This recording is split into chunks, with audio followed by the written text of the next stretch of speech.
Parents, I want to come to you today and actually talk about probably one of the most confusing stories in the Bible as a parent. As you continue to grow, or especially as you ever thought about the story coming from a parent point of view, Mary and Joseph searched for Jesus for 4 days.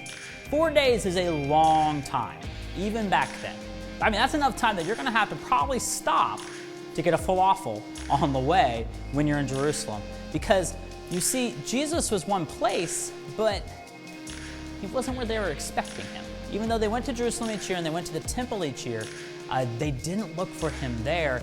And then, as a parent, there's a little sentence in there that I'm pretty positive, if I was growing up, my dad would not have had the happiest face on if I had said to him what Jesus said to his parents of, well, of course, I was in my Father's house doing my Father's business. Well, I want to encourage you in a couple different ways.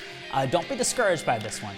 First, your child, though they are awesome and made in the image of God, are not the Son of God. So the call in their life is a little different.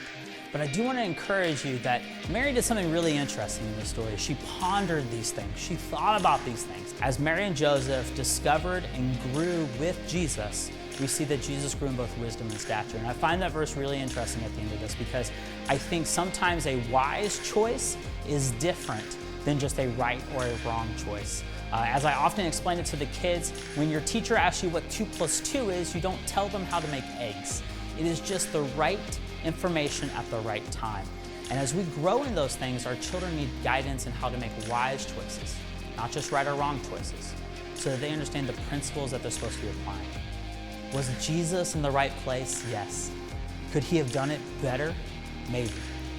It's not my call. I hope your daily prayer, just as mine is, that my child would grow up to understand their place in God's kingdom, to understand their position, to understand what God has created them to be. As a parent, I pray as well that I hope I'm the right guide for them, that I'm thinking and I'm pondering things of what does God want this child to be, not just what I want them to be. And I want you to know that God has created them for a purpose. I cannot wait to see how your children turn out. I hope you are the same.